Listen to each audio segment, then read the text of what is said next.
guys, Dylan Bez sitting here with Jason, or Downwinding Drifter on YouTube. It's been pretty cool to see all of his videos with all the downwinding stuff. So I'm super stoked to be here with him, just to have a bit of a yarn or a talk. Forget the word in New Zealand, but yarn means just have a good long chat. Yeah, I guess we're just going to have a little talk about different gear, different boards, all those types of things. It's been quite cool. I live like about 3 hours down south from these guys, so every now and again come up here down with Jason, and we both sort of learn from each other. So it's been really cool to watch all the videos. So yeah, I guess we'll kick it off with maybe we're talking about boards. Boards is probably the big one. You've just had one made, haven't you? I did.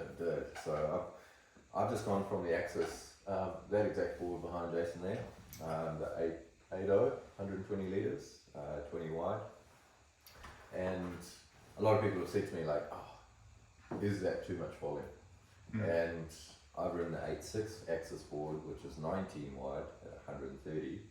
Yeah. And I haven't noticed a downside to it. So I've just got a board shaped by a local guy, just trying to figure out sort of where to go. And I've gone to 130 litres, 18 wide and 8'8". So more of a race style, maybe a lot of guys would call it a Hawaiian style boards. You know, super narrow, pretty chunky, and can pedal fast. So I think, in my opinion, you know, a short board, 8 foot, I'm calling short now. How times have changed. For me, a short board like that can get a big foil up, no problem. You know, the way the boards are set up now with the tracks are much further forward. We can, you know, you can put a foil on and it feels like a little prone board pumping along. Yeah. I mean, I've pumped my 8.0 for an hour with a 14.01, which in the surf, I didn't think that was possible. So that's pretty cool. But yeah, I think track position is such a key thing with these boards. You know, a lot of companies are moving their tracks further and further forward, which is good. My new board, my mast is actually a meter, so 3 foot from the back of the board to the center of the mast position. Yeah, so, that's pretty crazy. So my board's 8'8". I've got 3 foot of that 8'8" behind the mast, so that's countering the swing weight. Yeah. And it feels very balanced. So it's not like I'm feeling like I've got to try and keep the nose down. It is a trade-off though too, right? Because now you've got a lot of board behind you. So yes. You've combated that with some step. Yeah, so cut away the tail quite massively. You know, a bit of rocker and with a cutaway tail, quite a narrow tail. So, you know, similar to this where it's, you know, probably only 4 or 5 inches wide. Yeah. That's just going to allow it to go into the water as you accelerate up and out of the water. So yeah, I would say that's my thoughts on. What's your track position on the Axis? Because you ride that quite far forward too. Yeah, so I'm at 14. Yeah. So that's to the back of the mast, onto the numbers. And so that'll mean something to the Axis guys. Yeah.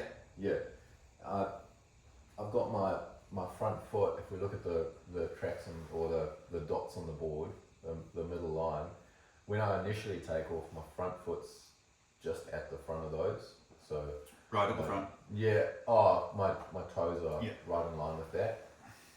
Yeah. So, but then as I start paddling up, my foot comes back probably to behind the third or maybe even probably about the third. And then the big thing, I'll just grab a wing here. That's interesting because that's the exact same position as me. Yeah. I end up on the third to fourth as well. Yes. So I think, and I'll just grab this to reference. I think we're trying to straddle these front wings. You know, you've got a foot either side, Yeah. So your stance is relative to your shoulders, I think. And I think a lot of people might be maybe a little bit too wide. But if you can straddle this is what's lifting you. So I feel like when we get that right, when we pump, we're also pumping nice and even with your legs. You're not burning out back leg or front leg. You know, the lift point is that front wing. So if we can get the board balanced, we can get centered over the foil, the mast far enough forward that it doesn't feel like your board's pumping in like a sort of nose up to nose flat. You kind of want to pump. It's okay. The GoPro dying. Yeah. You kind of want to pump the board nose up to nose down. Yeah. That nose down is where you get your projection forward. So if you're feeling like you're only pumping in that up and flat, you've probably got your mast too far forward. And I was just on a guy's board yesterday, and we were dialing in where his mast needed to be for him. Yeah. Obviously, I could jump on it, and I'd be different to you, but he gave me his board the way he had it set up, and I was like, no, sweet, we'll move it back, you know, a centimetre or two. Yeah. You know, half an inch to an inch. And that could mean the difference between where your stance is on the board doesn't necessarily change because your volume floats your body weight. So your body weight versus my body weight, where I feel balanced on the board and you feel balanced on the board, is two different things. So it's just that, and that's only one small factor as well. Exactly. But maybe the biggest factor, but it's one of many. Yes. So it's really tough to go, oh, your mast needs to be at 14. Yeah. And that's where it's going to always be. So I think wherever you feel comfortable standing on your board, you've got to adjust your mast to that. Yeah. And then it's a good starting point. Get up on foil and then dial in where your mast needs to be from there too. So there's sort of two places you need to dial the mast in for. So yeah, that's my track positions. I think the biggest thing that I've noticed with all these downwind boards and with me getting into building a board, figuring out what volume to go, what width to go, what length to go, was the volume. So you know, I've been on the 80, 120. I went to the 130 litre board. I think a lot of people have been looking at their weight, like, so I'm 85 kilos, so a lot of people would have said to me, oh, you need 30 to 40 litres above your body weight. Which, yes, that's fine, but I've got the youngster that rides with me and he's 55 kilos. And if he did that same thing, he'd be 30 to 40 over. That's almost double his body weight. So I'm looking at it more as a percentage. So I'm looking at my 130 litre board is about 50% over my body weight. So taking your weight and multiplying it by 1.5% or 150%. Yeah. That will give you your board volume. And I think a lot of guys are going too small. So volume is your friend. If you're above the water, you can paddle and you're not having to dig your board out of the water before you get the foil engaged. So agreed. Yeah, that's my thoughts on it. There's obviously a lot of guys that would be like, no, I can paddle a 100 litre board at 85 kilos. Good on you guys. Like you'll just be limiting yourself on what foil you can paddle up. Yeah. I think in my small margin. Unless you're a pro paddler like James Casey. 100%. Like you can get away with whatever you want. Yes. For us average downwinders, I think volume is a friend. Yeah. It's also going to give you a bit of stability. I think a lot of people are worried about too much volume will be corky. I don't even know what that means. So I know what people say it means, but I've never actually found it. The only time I've ever felt corkiness was when I first started foiling. I built my own prone board, and I had built my prone board. It was 4 inches thick by 3 foot 11, and it was just a block of foam. Yeah. that didn't know how to prone foil, and I got on it and it was just pitching me everywhere. So it was too thick and it just wanted to squirm underneath me. But that's the only time I felt hawkiness. Going onto a 130 litre board, the 8'6" axis board or my new board, it didn't feel bad. I've got the youngster that's riding with me. He's going from 85 litres, which is, I think it was like 60% over his body weight, and he's going to a 98 litre board, which is, I think it's 72% over his body weight, and he's tested it, and he hasn't seen a downside to it. Track position's good, volume is his friend. He's going narrow and long, so over 8 foot for him. He's only quite a short guy, so 8 foot for him at 98 litres. Like, there's plenty of volume, long enough to ride a really small foil, and he can flatwood paddle it up. So I don't think there's any downside. 100 kg guy, if you're going to 150 litres, that's 50% over your body weight. May not be enough. It might not be enough, but I think it's going to give you a much better chance of getting up in the bumps. Oh yeah. And I think that's where a lot of guys are struggling at the moment.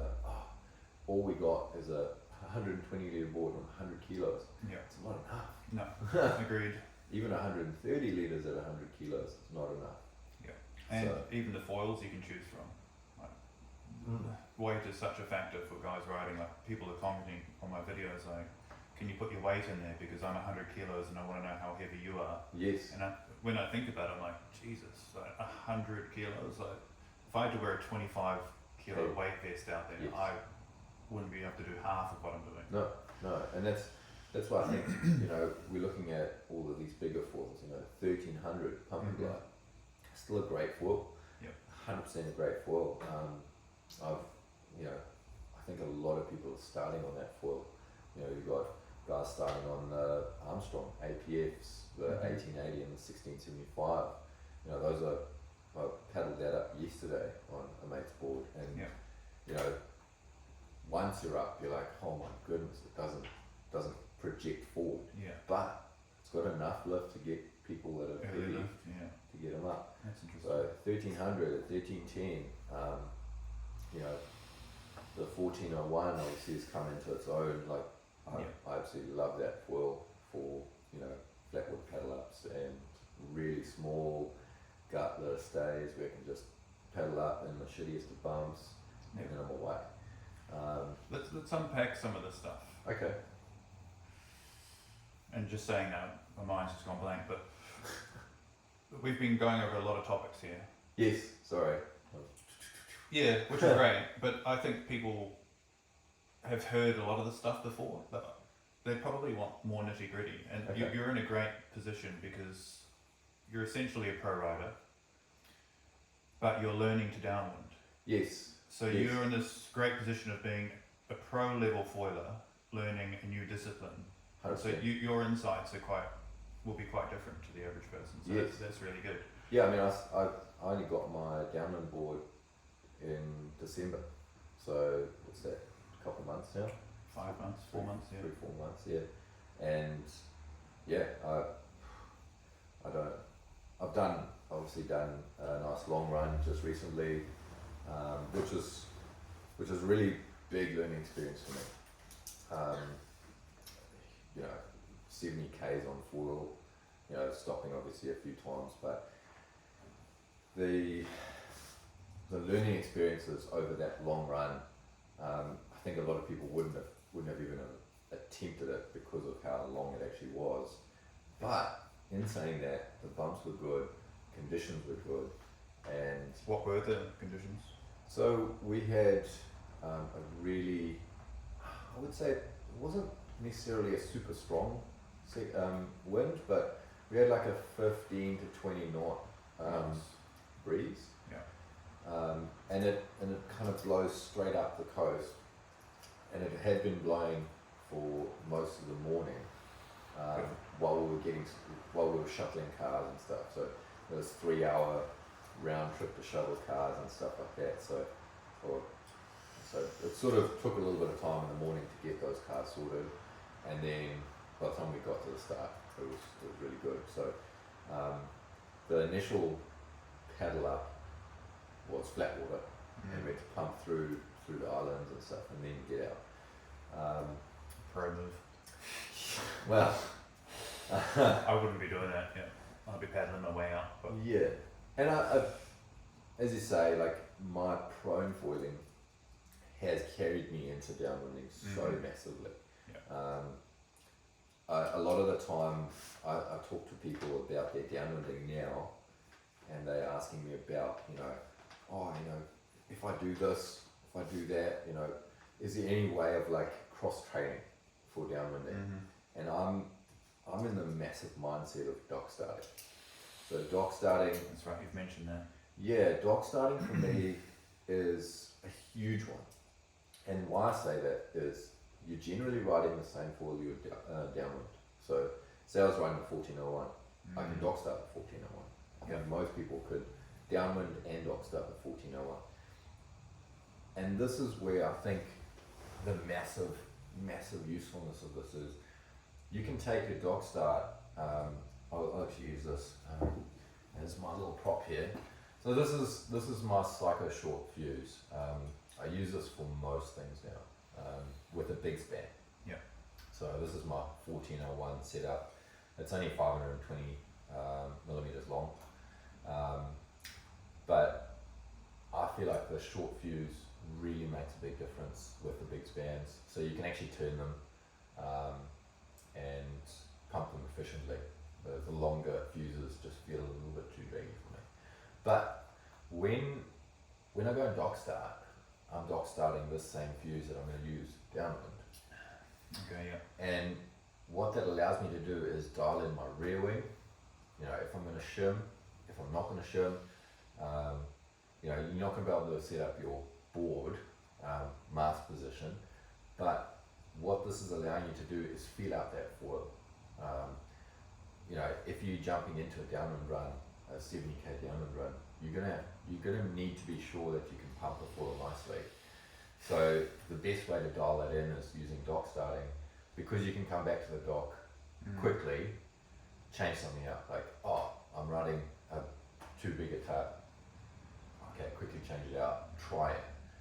If you can try it, then come back. Okay, no, that was too small. Okay, jump to a different size.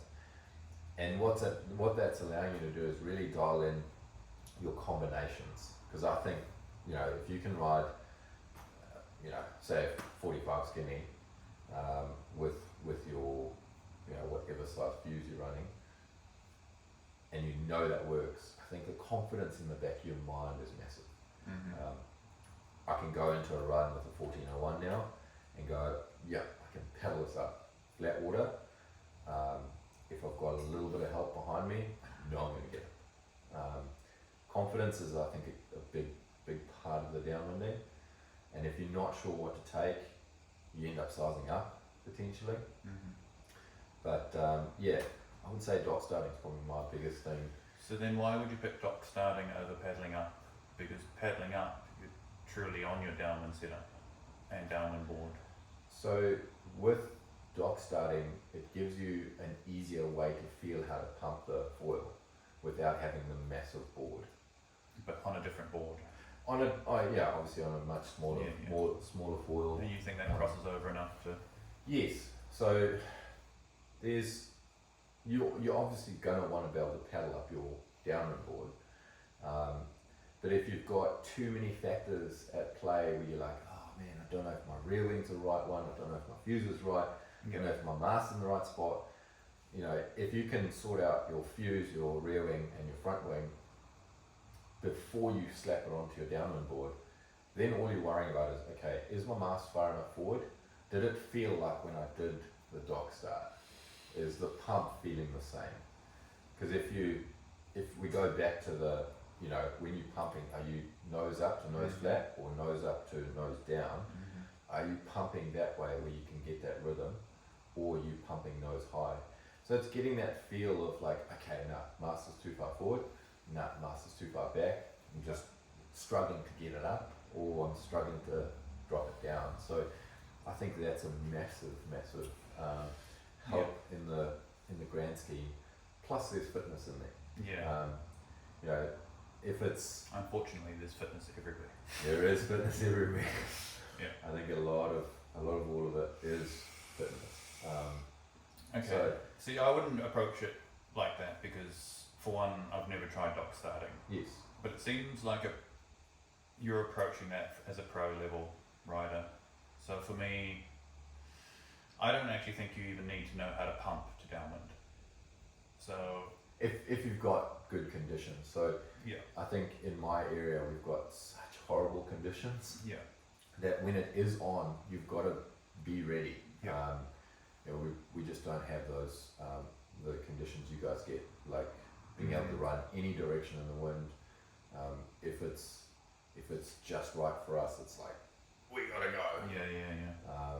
And I think that's in a lot of places in the world. Like it's you know, you might get a small window and you're just like, all right, time to go. Like haven't done a run in like 2 weeks or 3 weeks or a month, and you're like, oh my goodness, how do I ride this thing again? So you know, if you utilising the flat water paddle ups, then that's great, and I think that's a massive part of the downwinding.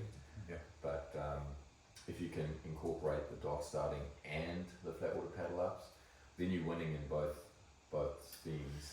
Yeah. But okay, I agree. But I still think that's a pro level regime.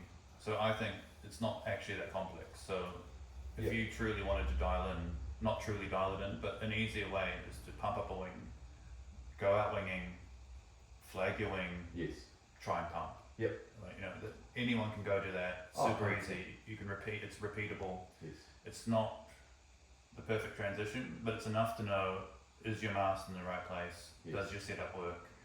Without having to go out and really hit the docks hard or the flat water paddle up. So I think winging could be a great tool 100%. for the average fully- man who doesn't have the fitness to paddle up. Because I can only do a couple of paddle ups in flat water and then Yes. stuff. Oh, 100%. So It's like, not I'm the people's taxing. I'm the people's downwinder. Yeah. Like I can't dock start. Yep. I'm a mediocre pumper. Flat water paddle ups I could probably do half a dozen in a session before I'm risking injury Yes. and just exhaustion. And so for me, if I want to dial in a setup, I'm definitely blowing up a wing, going out, testing bits and pieces, Yes. and then and I would say that's 90% of people that need that tool Yes. over the dock starting, because paddling up, I've got 6 chances then to make adjustments, Yes. and I wouldn't be able to dial anything in. Yes. And every time I land on my board, I'm going to be a little bit different. Level of fatigue is going to be different. Where something like winging or towing, if you've got access to it, Towing up is a towing great up one. is Yeah. it's a great way of doing it, because can. you can get on foil. It doesn't cost you anything, No. and then you can let go and truly get the flat water experience. Or Yes. And you can actually feel how the board's going to pump. Like, I think for the majority of downwinding, you don't necessarily need to be able to pump for, you know, an hour. But you do need to do those little service pumps to get from one swell to the next, or just crossing between one bump and the next. yeah, You're not pumping for minutes. You're just putting in probably 5 to 7 little pumps to go from here to there. yeah, that's So, you know, having a little bit of that dialed in is massive. Oh yeah, it definitely helps. But I mean, if you're starting to downwind, I think you need that stuff in the tank anyway. Yes. If you're going into downwinding without knowing how to pump, It's going to be a struggle. It's going to be a struggle. it's going to be a long road. Yeah. So yeah, I think there's lots of ways to get to that stage. I think it's. But you're talking about just dialing the pure feel, which is true, but maybe unrelatable for a lot of people. Yes. But it's a good target. Yeah, and you know, as I say, you're generally going to be able to dock start your bigger wing that you're going to be starting downwinding on. So you're not having to buy more gear necessarily. So that's my recommendation. But as you say, if you're winging already, which most people are, you've got good foil time, you can flag that wing. Yeah. What's your experience? Yeah. If you've got one of those Anchorman systems, you can drop it. Yeah. And that's probably a very useful little tool that would really give you a good experience of like pumping downwind. Yep. And then you can kind of catch the bumps, ride them properly Yep. without feeling like you've got, you know, one hand behind you trailing the wing. Yep. But I do find that to feel like you're pumping properly, you've got to kind of sort of swing your arms a little bit. Need to project forward, yes. So there's a lot there. There's a lot of people that talk about the wing holding them back in downwinding, and I had a comment recently about it, and the guy said, what I'm doing out there looks amazing because there's no wing, blah blah blah. Yes. And I was like, yeah, okay, it is amazing. And he's like, oh, you know, I want to get rid of that wing because it's holding me back. And I actually spelled it out to him because I don't think the wings are holding people back. I think it's actually a huge assistance. So 100%. people are calling it drag, and they're thinking this wing is a hindrance. But actually that wing is a huge stabilization point, and it's going to be a big shock for people when they do actually let that wing go for real. Yes. The learning curve that you require to now foil without your hand on something. Yes. So beyond it being a draggy wing, it's like having, I don't know if I said it to the guy, but I was thinking about it, that having a wing is like riding a scooter. Yes. You have control, you're on a skateboard with a handle system to help. Yes. You've got like a stabilizer. You've got a stabilizer. What do I call it? Third point of contact? Third point of contact. Yes. It makes life very easy. Anyone can jump on a scooter and make it work, even your grandma. Yes. If you get rid of those handlebars and now you're on a skateboard, it's a totally different sport.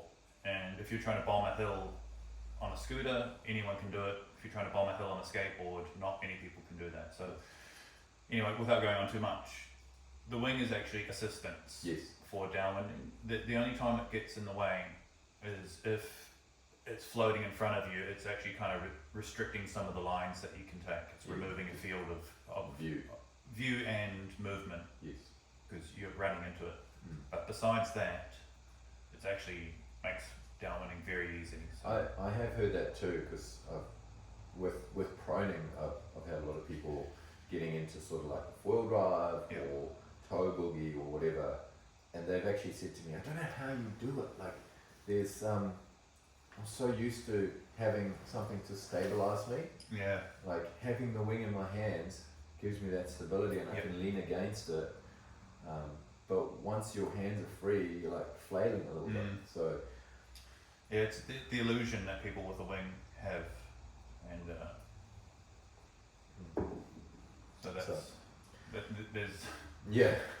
there's a whole other world out there. So if you've got a wing, enjoy it while you can, because once you drop the wing and you move on, it's very hard to go back.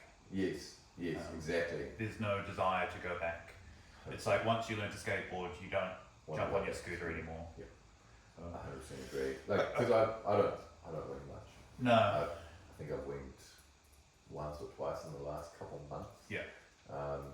And that was just pretty much go out on the downwind board with like a 2.8 DPC and just kind of cruise up, get into the little chop in the harbour. Yeah.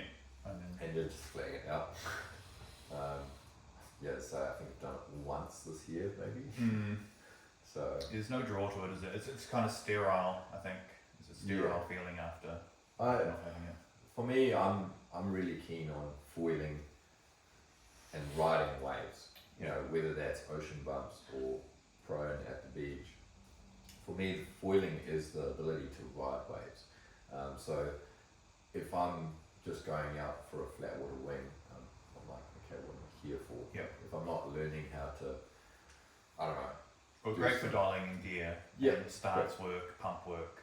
Yes. But for actual pleasure, maybe it's lacking. Sort of like, okay, I've reached the point where I don't need to do that anymore. I did it at the start when I was still figuring out how to foil.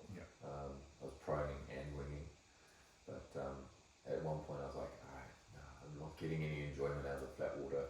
My conditions back home aren't that great for winging the waves. Like it's either huge 3 meter swell on the beach, or it's blowing offshore and there's nothing. So you can't get out when it's heavy onshore 3 meter swell, and there's so our conditions in my area of the country are just not that great for winging. So just gonna park that to the side. Yeah. And I'm just to make it clear, I'm not anti-winging. No, I'm not either. I think it's probably one of the best parts. Whatever can get you out foiling is do whatever it takes. Yes. And Totally. you're lucky enough that you've got the skills and that you've worked hard to build them, that you've got so many options. For a lot of people, the wing is the only option because we're not all in our 30s and athletic. You know, there's a lot of guys, some of my friends are getting into their 70s. Yes. And so they're still out there winging and riding swells with the wing, and it's freaking awesome.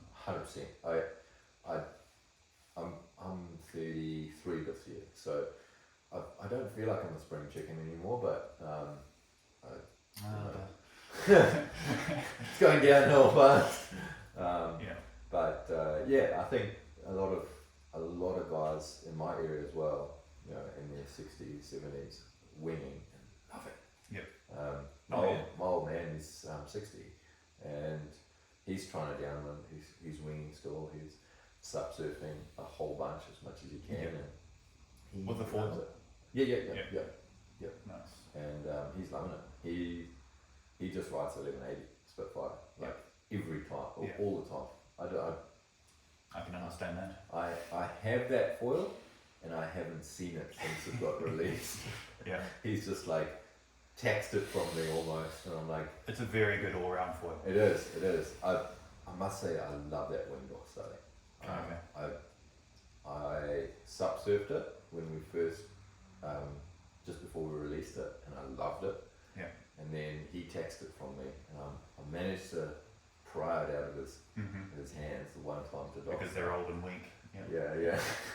And then he somehow stole it back from me, and I haven't seen it since. But I think it's so cool to see that somebody like my old man, he's definitely up there now, and he's loving it. He can go out and catch more waves than anybody else.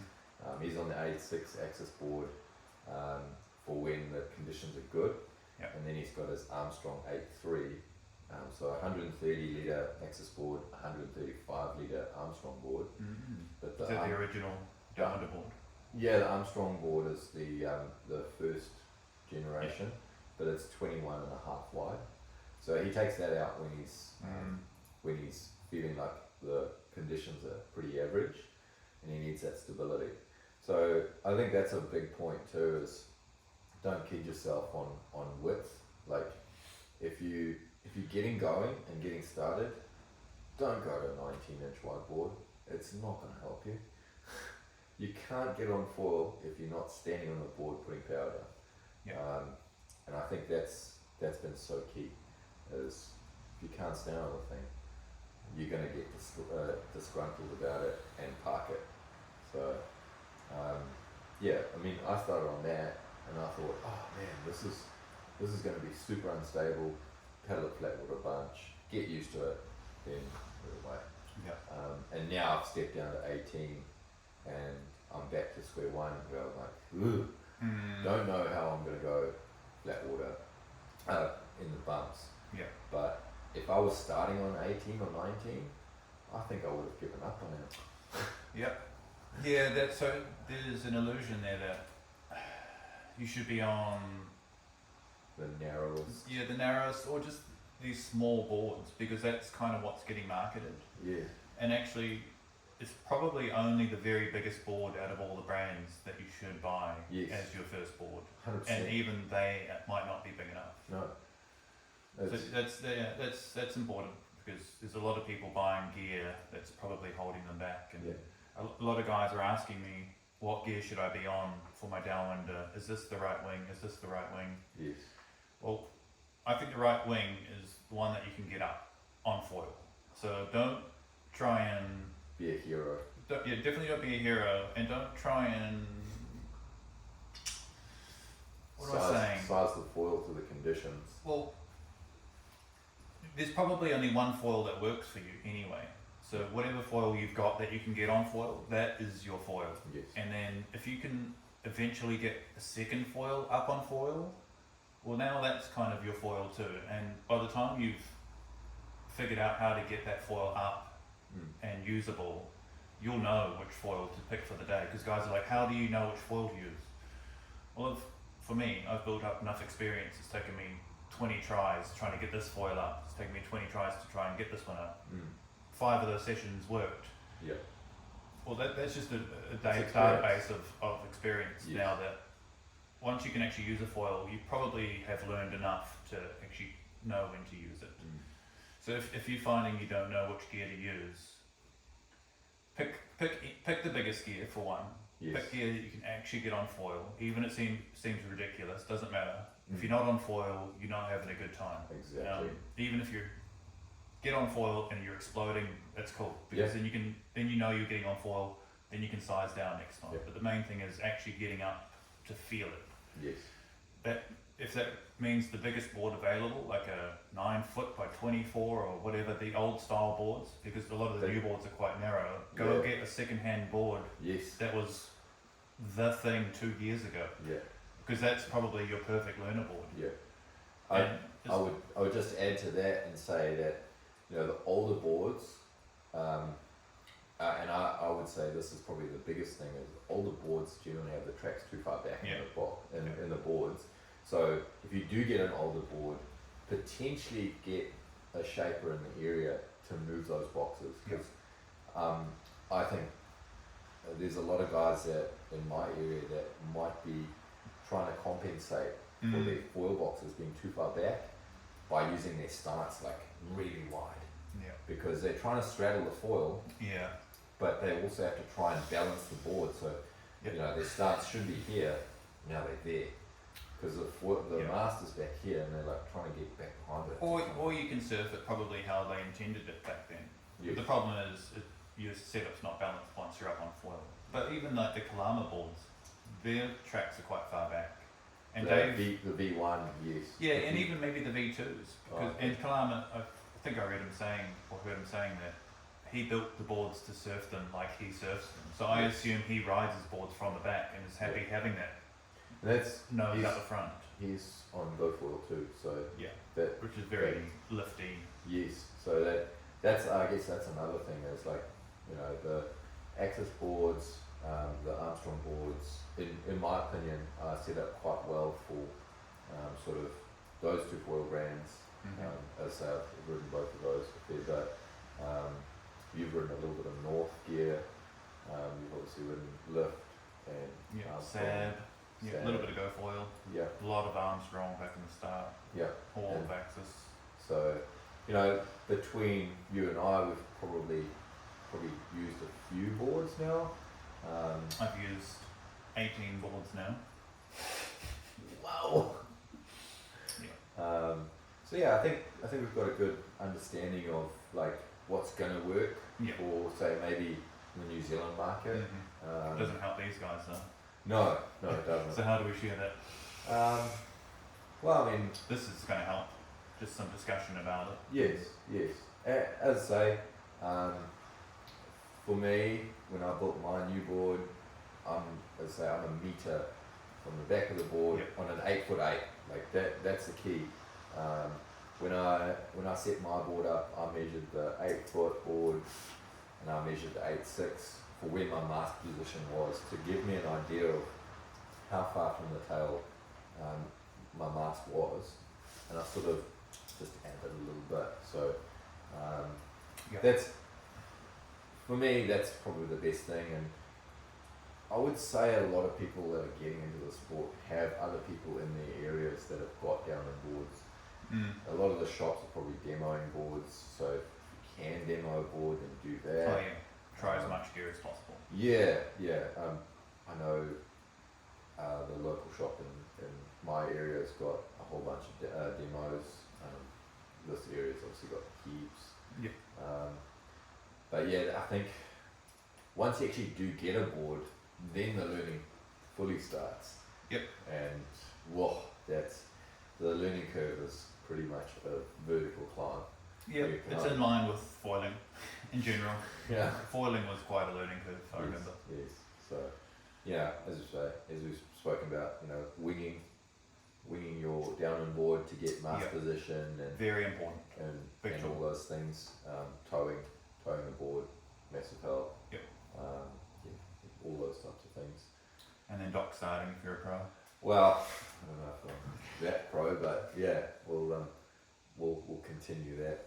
I feel like I'm always learning something though. Yeah. Always. So even in prone, like, you pump for a long time, and then, you pump for a long time while turning hard, and then you don't pump for a long time, but you turn even harder, and then I'm busy learning how to air at the moment.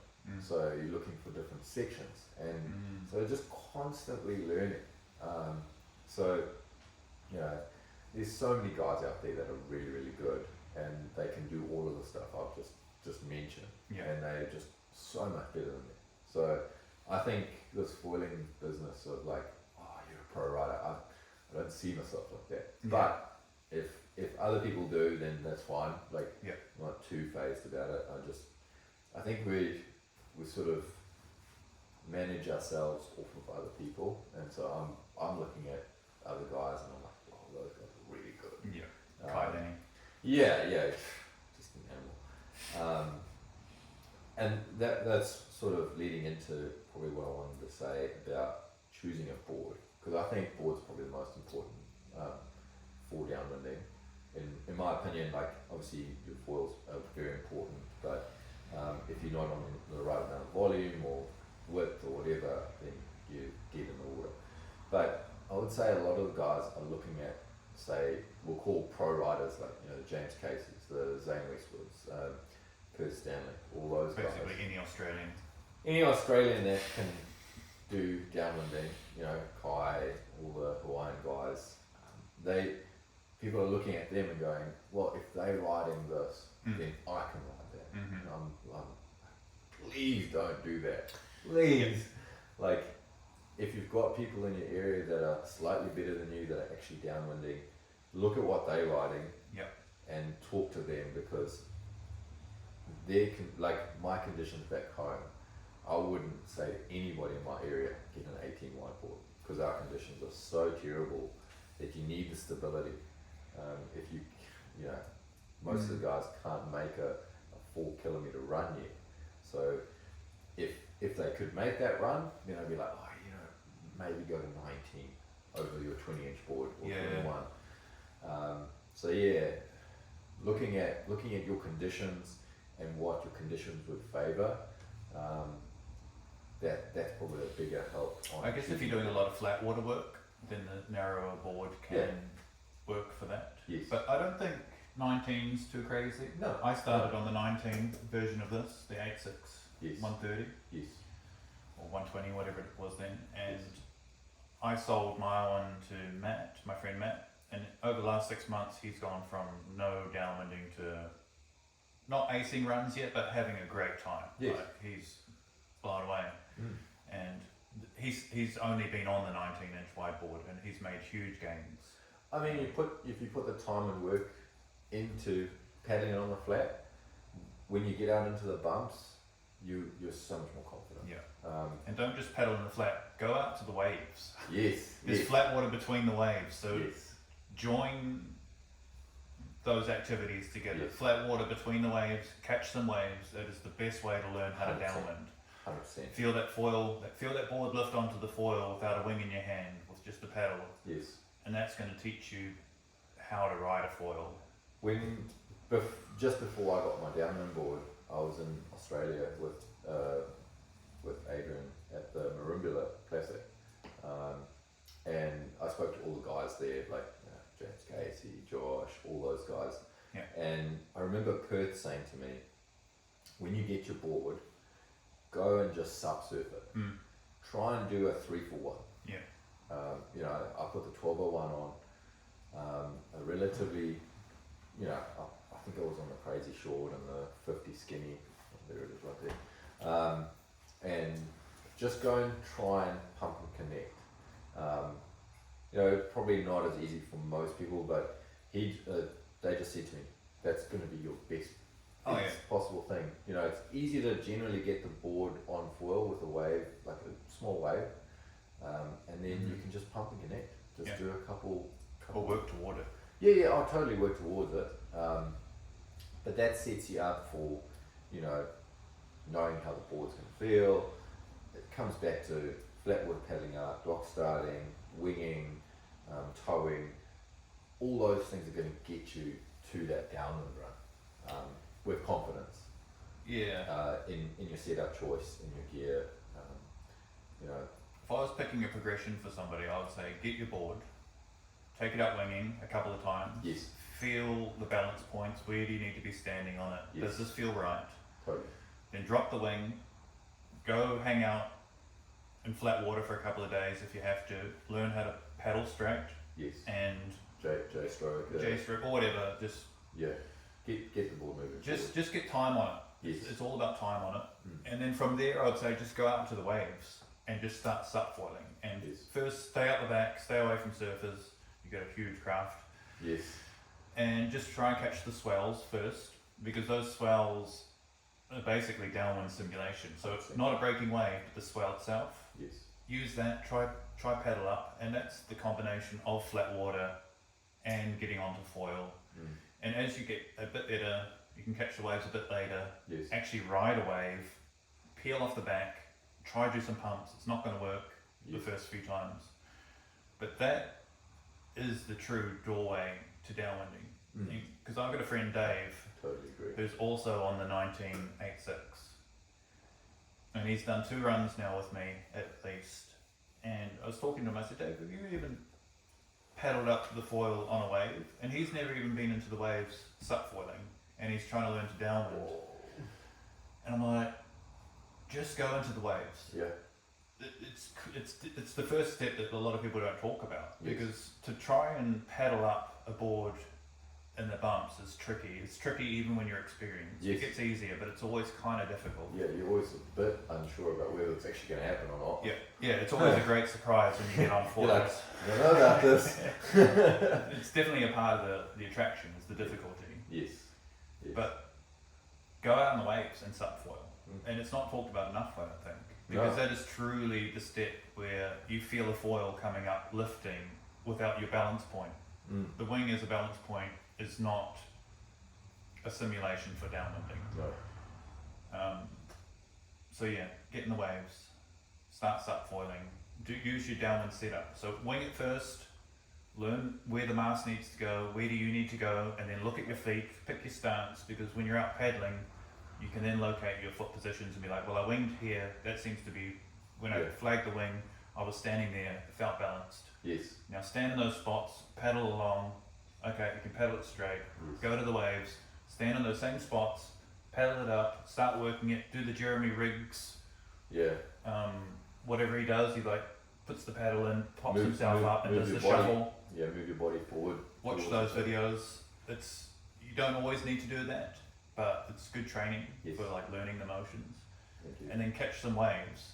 And then the transition to downwinding for catching a bump is just being able to stand up in unstable water, so cross chop. Oh, it's the worst. Head, it's a stressful environment, so you need to, that's going to take time in itself. And then I'm guessing most people have already started linking the bumps with their wings. Yes. And the best crossover there is to go winging in the bumps, do a downwinder with the wing, start linking, don't use your wing at all, just flag it out the whole time. Yes. But don't pick a winging foil. Don't go out and stick on your 951 Art Pro because that's your favourite foil and you can downwind with it. Because you're never going to be on that foil for a downwinder until that foil's going to be obsolete by the time you start downwinding. 100%. You want to be on the 1401. You want to be 1401 or 1300 pump and glide. Somebody asked actually a question, is that foil still relevant? The answer is yes. 100%. The 1300 pump and glide is probably still the best starter foil for getting up. It's got a nice thick leading edge. Thick leading edge, it runs slow, it gives you time to visualize what's going on. So grab that foil, go wing it, go wing this ridiculous setup that you think is stupid because it's so slow on one of these and so big. On a small hand wing, the smallest one you've got, all I ride is the 2.8 PPC Surge, all conditions. Everyone who watches my videos will know that by now. And then ride those big foils because it's a different game and there's more things to be learned and it's just the best training tool. So you have to use the gear downwinding simulating as you're going to be using downwinding, and that's not the gear you want to be using, it's the gear that gets you on foil. And then as you progress, you get to bite little chunks of progression of like adding 2 foils now to your quiver. So now you might have the 1300 and now all of a sudden you can use the 1401 as well. And then that's your 2 things. So you got your light wind gear and your medium wind gear, and then it all happens from that point out. 100%. I think one of the little tips that my old man actually, I was just thinking about it, that he used, like we talked about, winging your setup, figure out where your feet are. My old man actually took a black marker pen and drew on his deck pad, and that was an easy reference tool to go, he put a whole bunch of lines on the deck pad.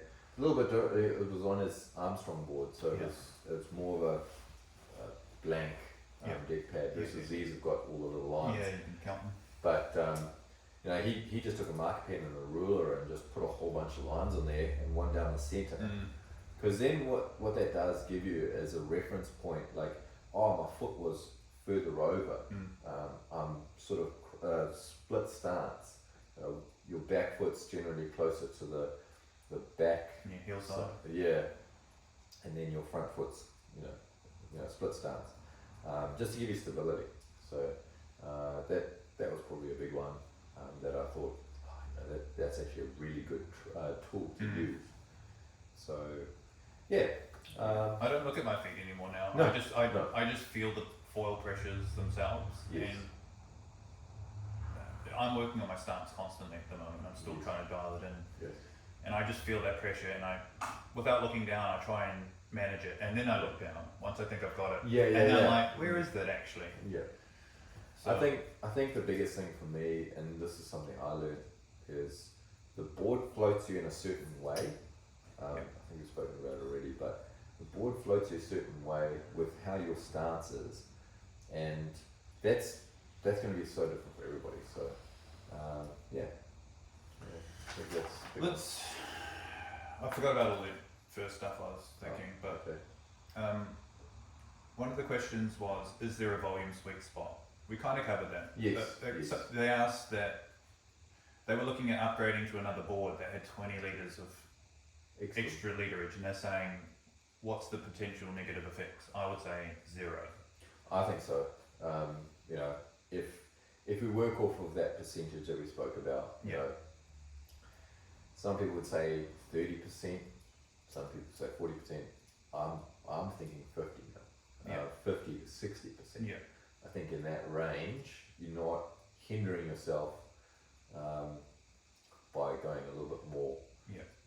That might be in a bit of width on the board. That extra volume comes into play, and you're going to be more stable. As I said before, if you're not able to stand on your board, or it's getting swamped, you're not getting on foil. No. So that's just for your first board, like those numbers, I would say. So if you're ordering offline, or online or whatever, and pick a board that's say 50% added over your body weight in kilos. But if you go and try that, and it doesn't work, don't go buy another board that's 50 litres over your body weight. No. Go get a bigger one. Just keep going up in size until you've got a board you can actually stand on. You can paddle, and then go subfoil it, because you'll be able to subfoil at least, and then your craft will grow from there. I think the big thing that I would say is, if you feel like you can subfoil it very easily, and you're like, it should be shorter, don't do it, because once you get out to the bumps, that length is going to help you. Length is a big one, if you're trying to buy a hybrid between a downwind board and a sup board, and you're just going to be supping it, yes, you can go short, lower volume, all Yep. that stuff. But if you're trying to truly downwind and you're using subfoiling as a tool to get you to downwind, don't compromise. Yep. Because I've got a few guys in my area that have done that same thing. Like, Definitely don't get a hybrid wing downwind board. oh, it's like the worst possible waste of money I can see. Yep. It kind of aggravates me because I'm just like, please don't do that. It's not helping you. It's not helping you downwinding. Yep. And you'll never make. You'll be able to wing it. You'll never be able to downwind a hybrid board. No, exactly. So, a lot of people obviously wouldn't want to spend, absorbent amounts of money on two boards. Yeah. But you want to buy something that's purpose built for downwinding. You have to.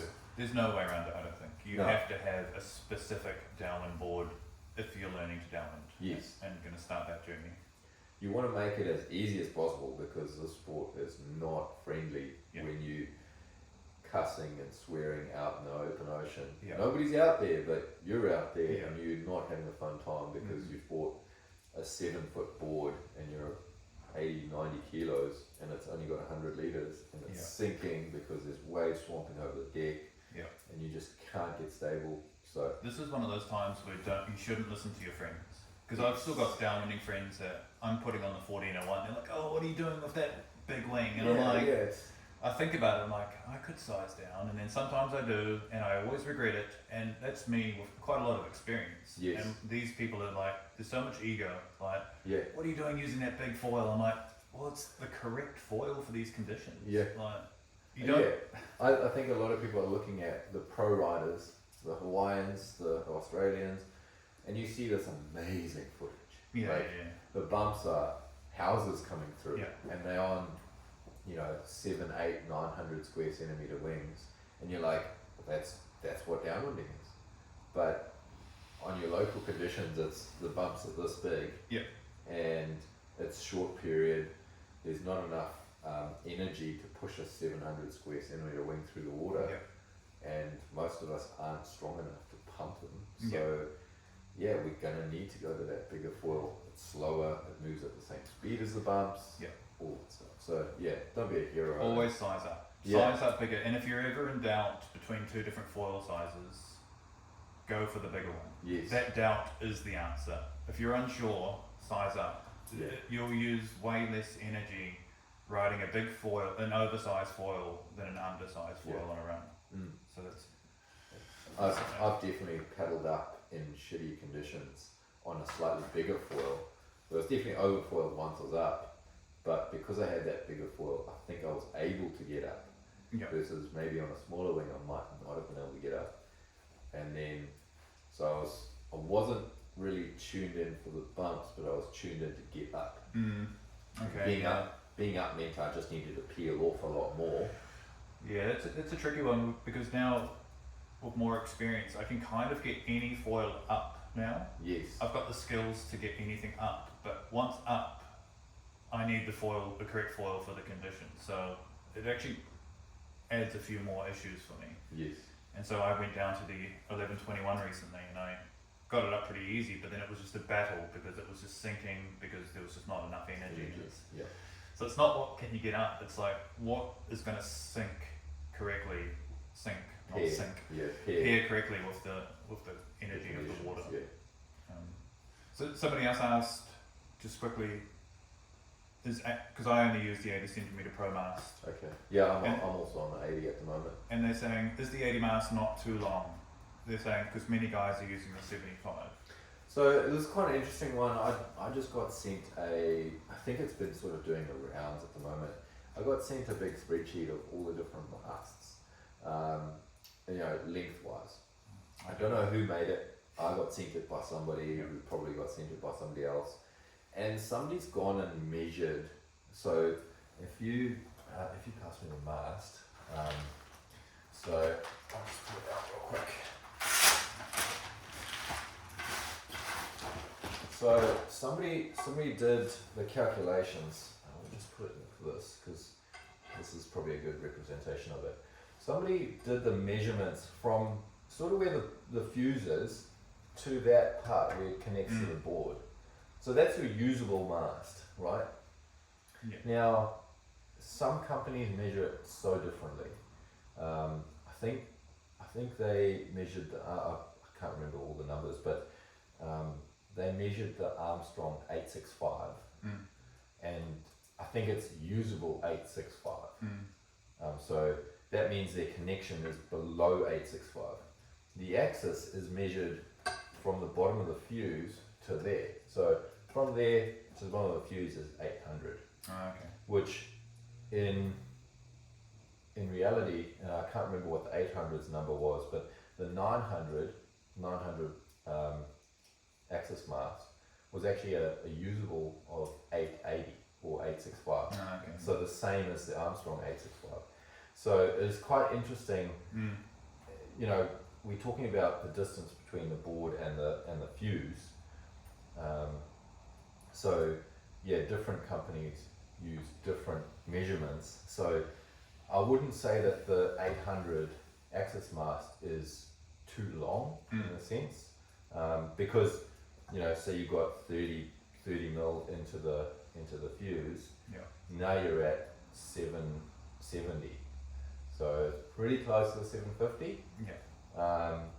So yeah, I need to look at that spreadsheet again to see, you know, what the code is, what the uni is, what the F1 is, all those. So I was unaware of that, but yeah, so I'll have to try and dig that out and try and find it, because well, I think the answer is that 5 centimeters is shit all. yeah, So if your mast is 5 centimeters longer, it doesn't matter, dude. yeah. Like, Oh, I don't think so either. You know, the 80 paddles up perfectly fine. I love the 80s currently, yeah. but I love the 75 as well, and I would probably even love the 85. Might be getting a bit tall for me, but yeah. I think the big thing with the downwinding is, you know, 75, 80, that range is perfectly fine. You're not having to sort of compromise on a bigger foil because you have to get it out from deeper into the water.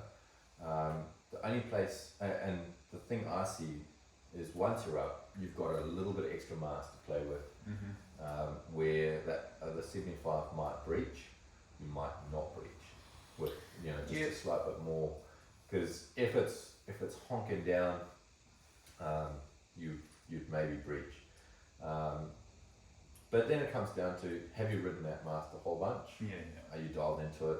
If not, ride it more and you'll get dialed But I mean, into if it. you're breaching, you're doing something right? Yeah. Like if you're breaching, Right. you're actually riding that mast how it should be ridden. I Really? never breach, and because I always ride my mast too deep, so it doesn't even matter how long it is. Yeah. So Yeah. I don't know. That's the thing, like, if you're not utilising the whole mast, then some would say you could go shorter. So, Which but I do actually consider for myself as well. okay. I might even go down to a 70 if I could. Okay. Yeah. Just because I am riding reasonably low, and if the mast is doing that height adjustment for you, Yes. so because you have a natural height where you want to ride. Yeah, you typically. feel that You feel comfortable. You keep the new board off the water, but then when you look down, you're like, oh, I've got I this was like, much yeah. below the Because I always ride mine. I always see my footage. I'm just below the sticker Okay. or whatever the graphic. Yeah. So it's around one third, Yes. close 1/3 and half, and then that's my wiggle room. So the Yeah. middle third is my wiggle room, and then I've got the last third is always buried. Yes. So Yes. And it comes down to, like, downwinding, generally not doing massive turns, so you know, with a big wingspan you wouldn't necessarily be popping the tips out too much. no. I do find that, you know, say you're on a bump here and one stacks up next to you, you do like a bit of a check turn underneath it, and I've actually breached a few times sort of doing that check turn, and you don't realise how much you actually pivot the board, turns, and then pop a tip out, and I've absolutely got smoked a few times No, like okay. that, just Well, you would on the 1300. yeah. Oh, Not so much the new ones, but I was on the 1201. So Oh, okay, yeah. but you know, you're not expecting it because you're moving quite fast, and then you're just like, wow. if I'm breaching anything, it's typically the rear foil, which is kind of interesting as well. Okay. And You pump the rear wing out. I think when I'm riding high in the crest, my rear foil is sticking out. Maybe my fuse is too long. It's sticking out the back of the wave, and it's just I hear this. Yep. I can feel the suction breach as it stretches the water. Yeah. I often get it when I'm proning on the 800. Yeah. I'll pump the back of the wing out. Yeah. And just like. Yep. There's a bit of nitrous. Yeah. So we've got. Does the 1300 still have relevance, or has the 1401 replaced it? I think we've covered this. We did pretty much cover it. I think the 1401. Is it different? It's different. Yeah, the 1401 has replaced it for me, but Yes. I'm not learning anymore. No, So exactly. yes, the 1401 has replaced it at my level, but for a beginner, I think the 1300 is still a very relevant foil and is probably And the first foil. And it's, you can generally pick one up used now because Yep. people are going to the 1401, so Yep. it's, price point. Yeah, Good. they do hold their value though, so you could buy one new and you'll still sell it for a good price. Second. It's like one of the only foils. Like I sold mine and it went so quick. Yeah, I still have mine. Yeah. No, I definitely think it's good. So we mentioned that some of the older boards, so if you want a good beginner board, it might be 3 or 4 years old. So like the old Synovas, they're the wider ones. They're like 20. Their pro board was like 24 wide, Yes. coming down from 27. I don't think you want 27. 28, maybe. 28. Too. So like something in the 23, 24 range could be good, and as long as you can get, and I think some of them are still like 170 litres. So that could be a good beginner board, but as you were saying, the tracks are going to be too far back. So yeah.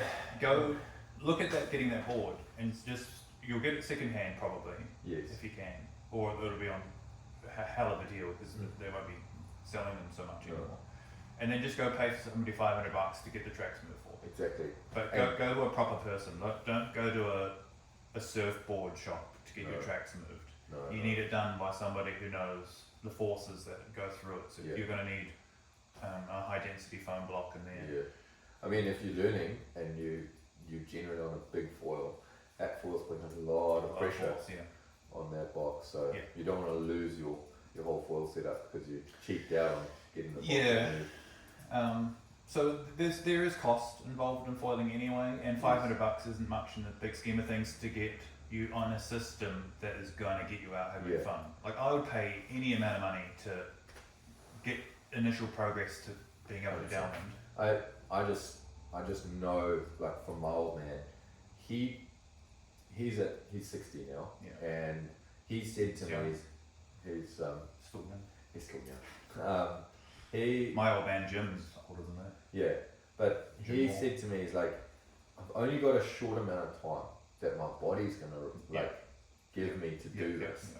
If I have to pay a little bit more now, my enjoyment factor might actually be huge. Yep.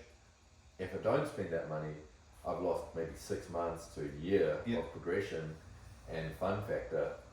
So I think a lot of the market that are looking at downwinding are maybe in that 40 to 60 range. Yep, my demographic is 45 to 55 apparently, Jude. Okay, and I think that area of sort of demographic has generally like figured out that if I don't put the time into this now, I'm never going to get it. Yep. Downwinding is definitely not like we've spoken about that 60 plus range, probably 70 plus range. Yeah. Just looking at outside of it's blowing. It's starting. But I think good day. it's going to be a good day. I'm excited.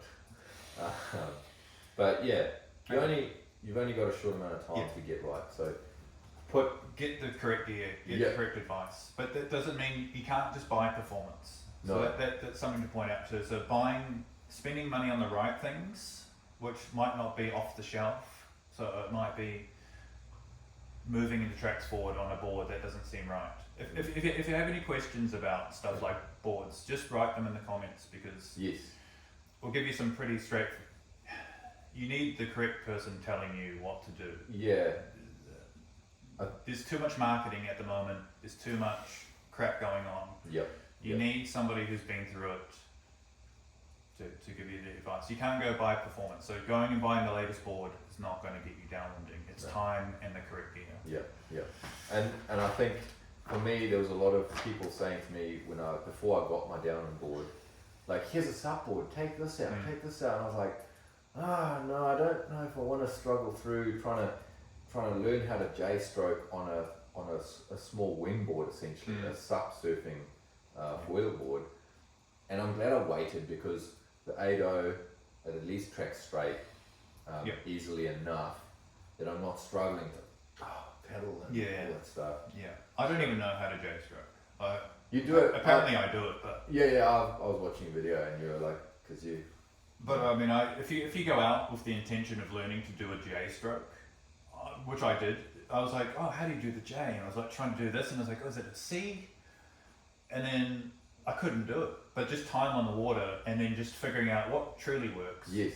And my trick was just put your paddle in the direction where you want to go. Yeah, so don't paddle straight. There. If you want to go right, put it into the right and drag yourself that way. That way, yes. And then that's that. I think I got that from James Casey. Okay. And that's the rest sorts itself out. Yeah. So don't try to learn a J stroke. Just go out, spend time in the water doing the motions that actually truly will work for you, and you'll find that you end up doing a J stroke. Yeah, your brain is so good. Yeah. It figures stuff out. Some are better than others. Yeah, I mean. Thank you for saying my brain. Oh, your brain. Your brain too. It's like foot position, it's paddling, it's body position, all that stuff. Your brain, your subconscious figures it out. So just need to do some time, and your body will figure it out. So I wrote down a note that I think you were being too technical with the volume by talking about percentages and stuff. Okay. So I think for learning, just bigger is better. I think that's all there is to it. Yeah, the only reason I say a percentage over what everybody else has been saying, like everyone's just saying 30 to 40 litres.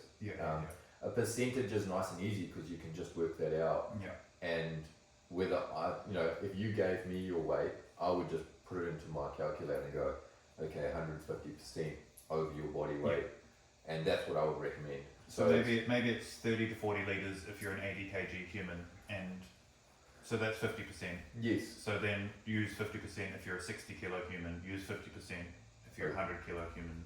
That might actually be 80% if you're 100 kilos. Yeah. It could easily be. 100%. I think. So maybe the percentage even scales. Yes. I think somebody asked me the other day, like, is 200 litres for a downwind board too much? And I was like, or no, sorry, I saw it on the downwind Facebook chat. Yeah. I think there was like a poll, and 200 litres, is that too much? And I think at that point, 200 litres could be too much, but it really depends on how heavy you are. Yeah. So. And what conditions you're in. Like if you're in Hawaii and trying to catch a 2-story house, you want 200 litres stretched over 10 feet if you're learning. You're not catching that wave on an 8-foot, 120 litre board as a learner. No. So, yes, 200 litres is too much, I'll buy it from you. Yeah. You sell it, I'll buy it. Give it to me, I'll test that thing. What else did I have here? Sup foiling for downwind training, so I brought that up. Yes. The other thing was the foil position stance. So you started talking about being lined up over that foil. That's something that I'm still working on right now. Yeah. So if you can imagine. Use this one. Oh, I'll just use this because. It's lighter. Oh, it doesn't have a fuse on it. But looking at my shoulder width. Yep. My feet are the shoulder width apart. It's roughly where you sort of want the foil. Yep. Now, I would say the foil might be a little bit biased towards your back foot. So this would be my back foot facing the camera, but this would be my back foot. So the bias might be a little bit closer to my back foot, but probably still straddling this front foil over, my mast would probably be right over my back foot, but that fuse is going to put the mast right under my back foot, or at least on the axis stuff. But for any other brands, you generally your lift is your front wing. So You'd be a little bit closer to your back foot because your board would be countering, and you'd be sort of holding that nose up just a little bit. So that's a visual cue, right? Yeah. You know, when you're winging, you could probably look down and see your wingtip if you're relatively close to the surface, and you'd be able to visually see like, oh, yep, sweet, there's the tip of my wing. Yeah. I'm roughly over that wing in the I right know spot. a fair bit about this at the moment because this is something I'm actually actively working on. Okay. So, like you just said, being balanced with bias towards your back foot. Yes. That's how I've always ridden. Okay. But what happens is my back leg burns out. Okay. So, because my back leg is more over that center of lift, and my reasoning for it was that my front foot becomes my pitch control. Yes. And when I get being a big wing user, as you run into high swell energy, it creates lift. The speed creates lift. Less so now on these Advanced Plus fuses. Yes. But I would always have my front foot far enough forward that I could overcome any surge of power. Yes. But that created a real bad habit because your stance is wider then. Well, no, because I'll bring my back foot forward with it because my back foot has to compensate. Yes. So my back foot is now over that center of lift, and I'm basically riding on my back foot with my front foot just there ready for controlling any sort of surge. And then all of a sudden you're on your back foot, which is quite a squirrely setup for turning. Yes. And it gets fatigued. Yeah, totally. So now it's only a matter of a centimetre or two. Yep. I'm slowly trying to bring my stance back so that my front foot is over that centre of lift. And I'm going through a whole new paradigm shift of now my back foot is my pitch control. So like my front foot is taking my body weight. Yes. And for me to go, I'm going to get this wrong, for me to go now down, before it used to be pushed down with my front foot, for me to go down, I have to unweight. You lighten your back foot. I have to lighten my back foot to go down. Yes. So it's a completely opposite mind shift. Yep. But what that's done is my front foot now takes all the pressure. My turns feel so much more natural, and I feel connected to that front foil. Yes. Whereas in that original stance, it's all through the back leg, which seemed fine because I didn't know any better, but it felt squirrely being on that back foot, like it felt like a loose skateboard or a Mongo style skating on just your back foot. Yeah. Some people push their skateboard right with their back foot on the back of the board. That's kind of what that is. And then when you shift your body weight back so that your front foot is over that front foil, it's like being a skateboarder now from Mongo to natural, where your front foot's on the front of the skateboard and you're pushing, and it's a very true system. Well, we were looking at your stance last night from a couple of your videos, and it looks like you know, that foil is sort of underneath you. Yeah. Which I would say that's right where I'm riding as well. Except you are on a narrower stance. Yeah, you know, it's whatever feels natural to you. Yeah. You know, whatever. Maybe not. You know. Well, because my natural stance was not working, and it's taken a lot of work to go into an unnatural stance now for me. But it's for the best. Well, I mean, you know, you get used to what you ride and how you ride, and I think that's where even my style of riding has changed. I used to shim a lot. Mm-hmm. Now I'm in the other where I'm just riding on like no shims. 1401 for me is one of those wings that when we first tested it, I was like in the mindset of everything needed to be positively shimmed for pumping. Mm-hmm. And the 1401 was the only wing that I hated when I shimmed it. So that started me on the path of like, okay, that wing doesn't need to be shimmed. And now I've just kind of progressed to not having anything shimmed, which is kind of crazy. We're both in that perfect weight range for Axis. I mean, Axis is designed for an 80 kilo rider. 90. Oh, 90 is it? 90, yep. Oh, so all the models that Adrian runs through are at 90. Is it 90? Is it? Yeah. So we're actually sort of... So I should negatively shim. Yeah. Apparently. Because you 75? 75, yeah. So I'm 85 kilos. Yeah. So. But I'm 85 when I put my downwind deflate gear on. I'd probably be like... You'll never deflate, so... Yeah, no, man, struggle to go upwind, downwind. I'm just like, this is a lot of work. We might pop your cherry today. Yeah. Oh, hopefully a nice big run would be good. Yeah. But I think the 90 kg wings.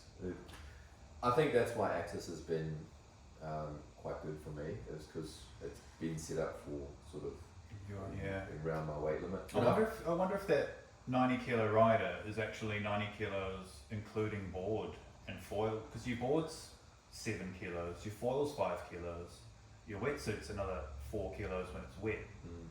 So all of a sudden I'm 75, but with my gear I'm 90. Yeah.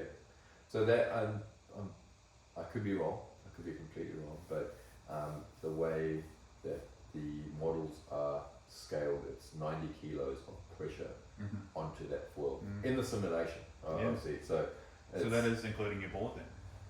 I guess it would be. Yeah. So I am right in the zone. Perfect. I would have 15 kilos of gear, I would say. Okay. So yeah, I mean, it's sort of all a bit of a calculation. Well, I don't shim anyway. I used to shim with Armstrong because it never felt right to me. I always love running with the negative half or blue shim, if nobody knows what they are. Yeah. Negative half on Armstrong. I don't know what the rear wing angle is on Armstrong. I think it might be. I can't remember. Like 2 degrees. I knew at some stage. I think it might be 2 degrees. That's why they give you 2 red shims, because that would be neutral. But I find if I go from Axis and do a bit of riding on some Armstrong gear, it doesn't feel right unless I've got a negative half in there, which is so crazy because I'm always positively shimming on the Axis gear. So the Axis gear is. So even now you're positively shimming? On the Axis gear, yes. Okay. But on Armstrong gear, I would negatively shim. So yeah, Axis is 1.5 on the rear and 1 degree on the front, so 2.5 degrees included angle. Yeah. Armstrong must be 3.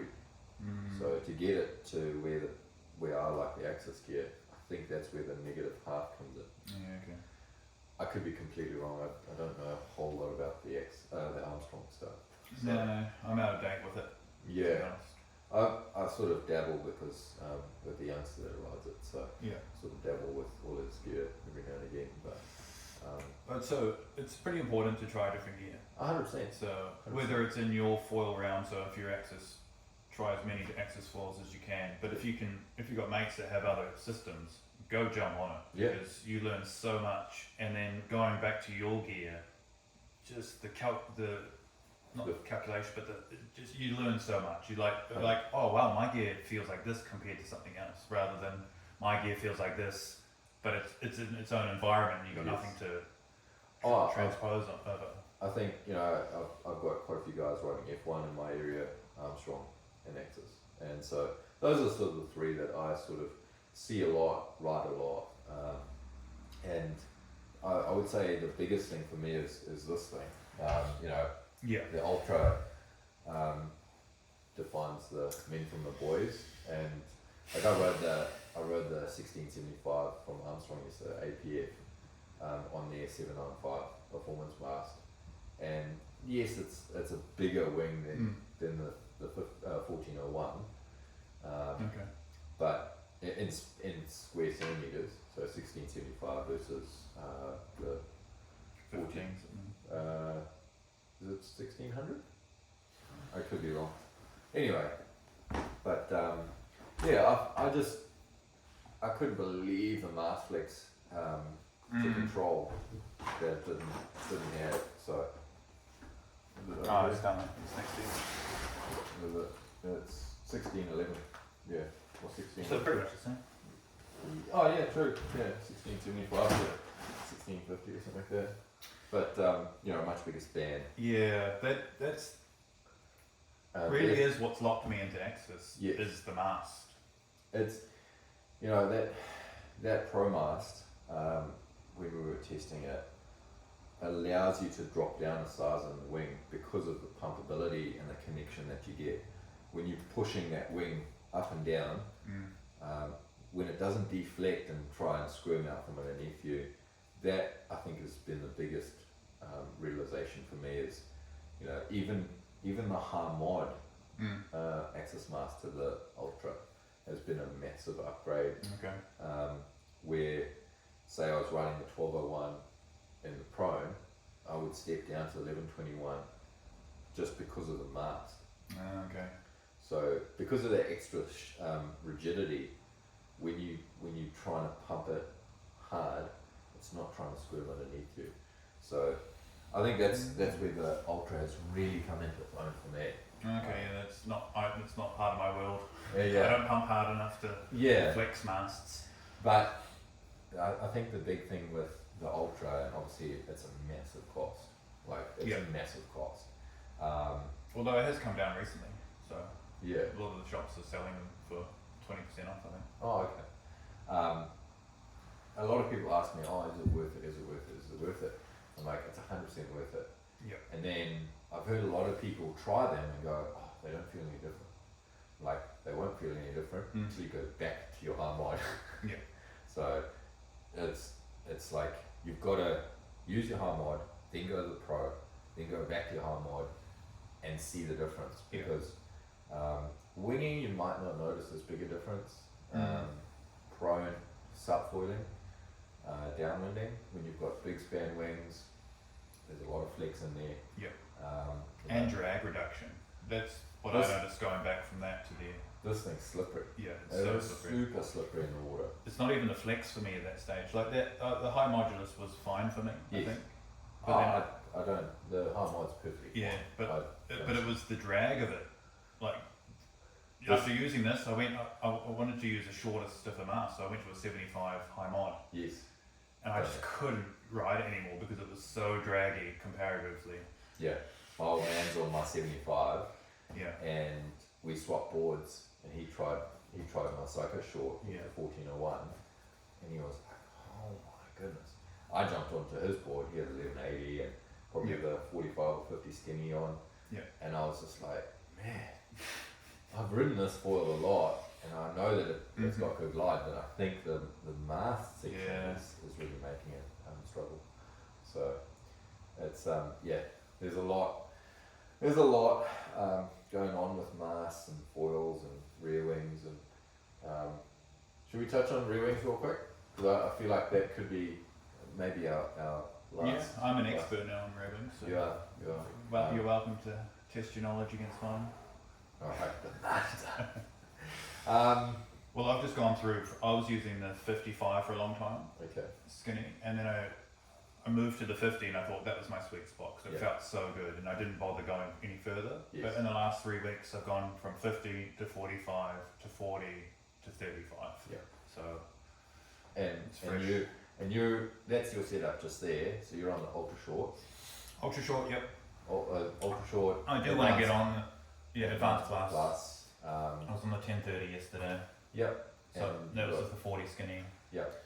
So to sort of, I would say, the big thing with rear wings, and this is my experience, this might be different for you, is when you've got a big rear wing, you're putting drag into the system, which gives you a good purchase to push off of when you're trying to pump. Now, that drag is slowing you down to project forward. So going from say a 55 to a 50, you'll notice a big difference in how much you can push on it. But the flip side of that is you'll gain a bit more glide and a bit more speed. So you might not have to push as hard. So it'd be lighter taps. The one thing I do like about rear wings is that they're generally cheaper than buying a front wing. And a lot of people that I've spoken to, I've said to them, hey, buy yourself 2 rear wings versus buying another front wing. Because you can make, say, a 1030 feel like a size down, a 960, just by changing your rear wing. Okay. You could essentially drop 2 sizes if you drop, say, 2 tail sizes. You could go from a 1030 feeling like a bit of a barge to going to a little skateboard Mm. by dropping 2 tail sizes. So Interesting, yeah. that's probably my big thing. Rear wings and then fuses. Fuses obviously make a massive difference. Yep. I like riding shorter fuses.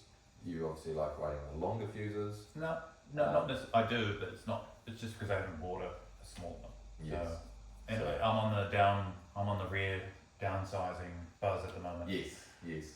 So one thing at a time. Yeah, and I think that's a great way of doing it. Like you don't want to change too much too fast. So, the 35 for you has been quite a revolutionary little like upgrade. Yep.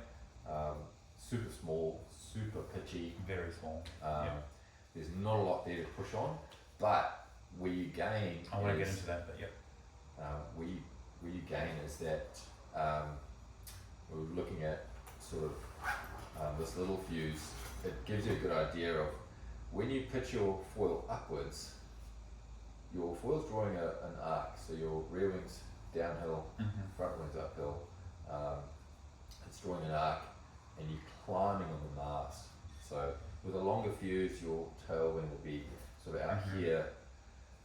That tail will push down much further if you're climbing at a steeper angle, which means that the water coming through here is actually hitting the bigger cord. You know, if this is a bigger cord, it will essentially be slowing you down. So that's probably one of the big things that I feel like when you go to a smaller rear wing, you get that efficiency because of when your foil is aiming up in the sky when you're climbing. That cord there is really, really affecting you for your glide forward. Makes sense. So putting a smaller rear there while being on a longer fuse gives you that pitch control, but then you're gaining efficiency with a smaller rear. So for me, I obviously like the shorter fuses, which means that I generally have to size up on my rear wing. So for you riding the ultra short, you might find that your 2 rear wings that you use most are the 30 and the 40, 35 and the 40. Yeah, which seems to be the case. Yeah. Versus for me, if I'm riding the psycho short, I might be bouncing between the 40 and the 45. I ride the 1401 with the 35 skinny every now and again, but I generally ride the 40 just because it's slightly easier to pedal up. Yeah. And with the psycho short fuse, it's a lot less that the rear wing dives underwater because of the shortness. So it's closer to the mast, it's not diving as deep. If you can imagine the fuse being back there, it'd be way deeper in the water. I can imagine. I still don't understand it, but I can imagine. Yeah. So that's my thoughts on rear wings. Okay. More rear wings and fuses over more front wings. You'd be better off buying 2 fuses and 1 tail or 2 tails and 1 fuse over buying 2 front wings. Plus you'd spend a lot less money. Yeah. So that's my thoughts on that one. What are your... Well, in line with what you were saying, I am on the ultra short. Yes. And I've had no detrimental effects from going down in rear wing sizes. Yes. Until I hit 35. When I went to 35, and it may be just because it's still so new to me, I did have to adjust to some degree. It became so sprightly that it required more energy and input from me to keep it in control. So if I was going to do a long run, I probably wouldn't use the 35 because it's actually a little bit fatiguing because it's so lively. Yes. But that's great. Like, so for a short run, 10Ks or whatever, Easy. it's so fun. I think sizing your rear wing to your front wing. So I really like the 35 with my 1401 because it's such a big span wing. Yep. It's got so much lift Yep. that if you put a small rear wing on, it gives you the ability to turn it much harder. Yep.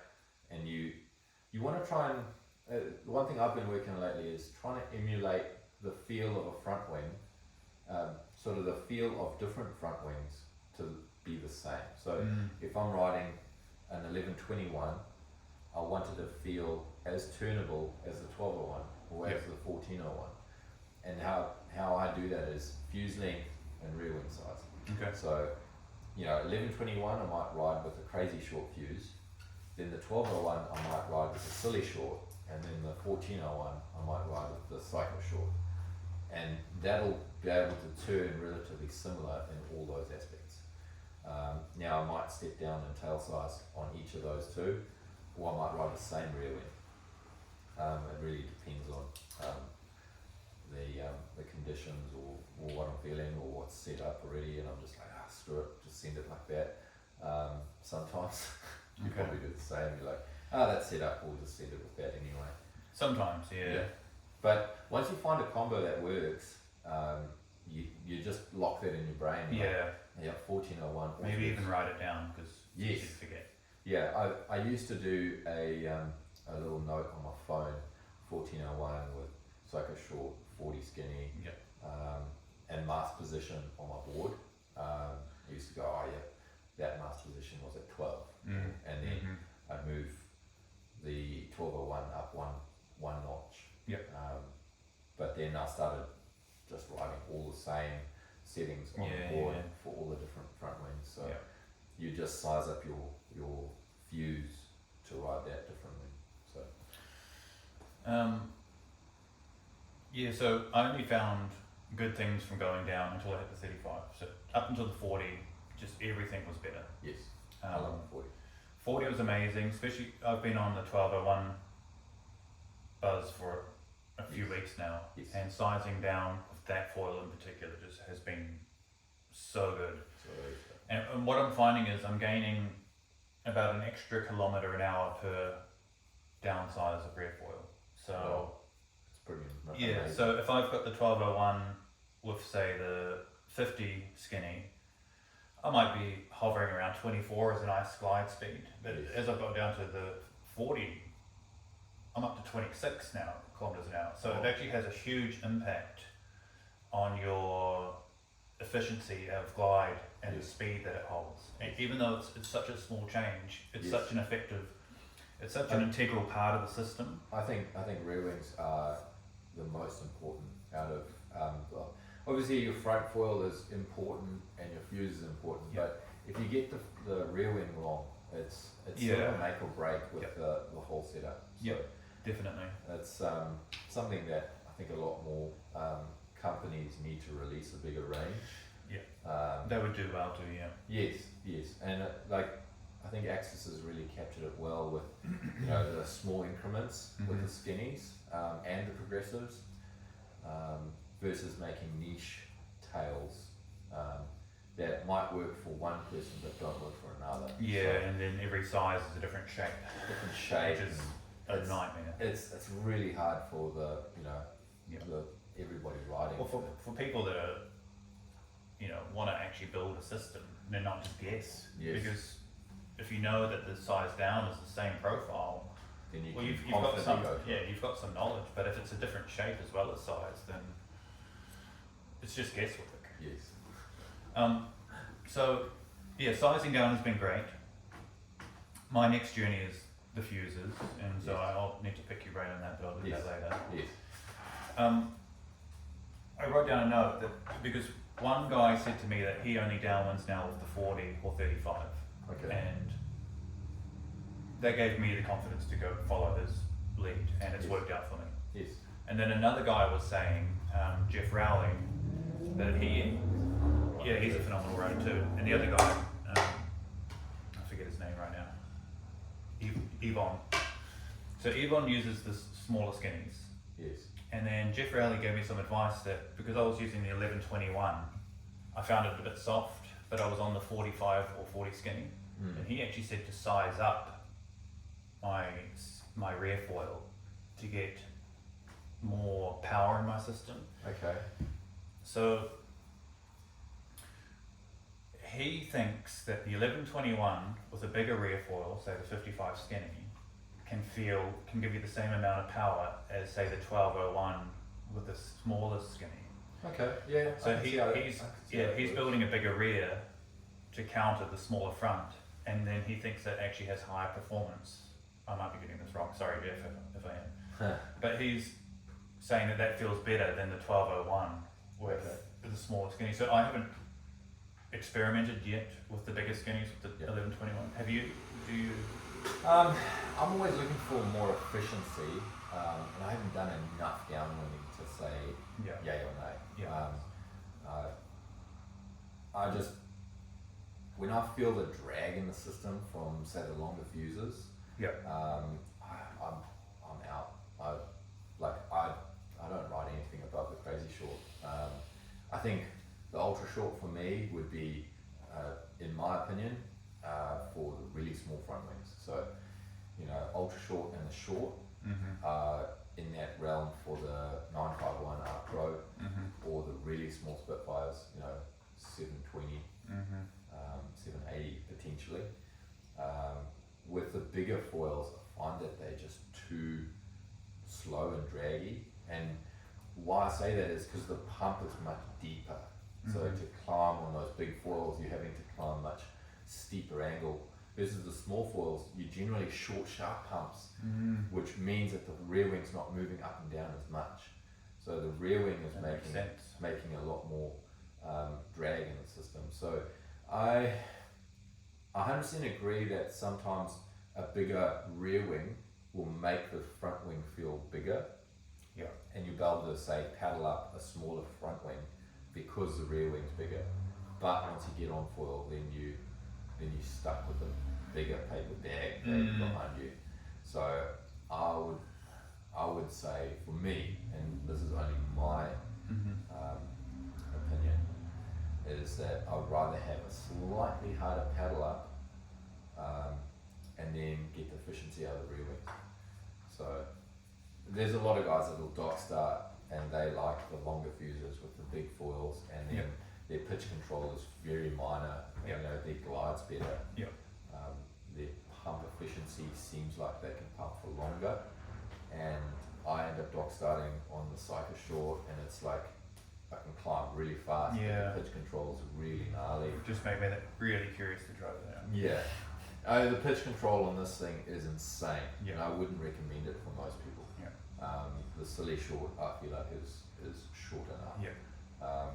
This thing is just, it's really stupid. But stupid cool. But for the 1401, I think this thing is. Maybe I'll use that today. It's so fun. It is so fun. Like, you more than likely use this today. I'll probably go on the silly on something small. So that'd be cool. It's definitely, in my opinion, the shorter the rear, smaller the rear, the more efficiency I feel like. I found that too. Okay, so we should probably wrap up. We should wrap up. We've been going for a while now. But I think it's also relevant. Maybe we'll cut some of this down, but I think it's the in-depth thing that a lot of these guys are hungry for. They can get, there's plenty of stuff out there that's just sound bites. Yes. But it's the true breakdown, and then us being two different riders as well. I mean, you ride longer fuses, I ride shorter fuses, and we both like the 40 skinny. So it's, I love the 40 skinny wholeheartedly. And if I had to choose just one rear now, it would be that. I think I would too. I think I would say that. It's super versatile, but it's definitely not a learner rear wing. No. I think a 50 for me, if I had to recommend somebody for one rear wing, would be the 50. Coming from the progressive, coming down to the skinny round. Yes. I even feel like the 50 skinny is even, so 350 progressive. I feel like that's such a good rear wing for most things. But I feel like the 55 is actually better than this. In every way. The amount of pump you get, the push you get from the 50. You get rewarded for riding the skinny. This thing just is a drag, like a paper bag, like you said, comparatively.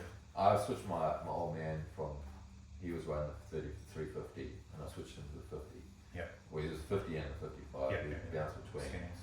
And he massively noticed the difference. And I was just like, you can't tell people like, you will be better on this. You kind of have to go, hey, try this. And let them figure out. Manipulate them into it. Yeah, exactly. So it's just one of those things you can suggest stuff and you kind of know in the back of your mind that it's going to be better. Yeah. But it's just like, well, once they realise it, they're like, oh my goodness, what was I doing all this time? I've had so many people try the 45 skinny and go, why wasn't I on this? Yeah, before? I'm probably one of those people. The 45, I feel like if you were gonna buy one rear wing to like wing Yep. and sort of downwind And match all the different size foils. match all the different size foils, it's a really good one. Like Yep. 1201, really good pair. 1121, really good pair. 1401 to flatwood paddle up, that's my go-to. That's why the 45's on my cycle short. Yeah. I was paddling up yesterday on it. So But then that's going to be the stepping stone, because as soon as they do the 45, they're going to be like, I wonder what the 40's like, and then it's Yeah. just an instant upgrade. yes, exactly. Again. So flatwood paddling up, you're generally doing it for technique. So a little bit of a bigger rear wing, not massively. Like I could paddle a 40 up with Yeah. a 1401 easily enough, but Yeah.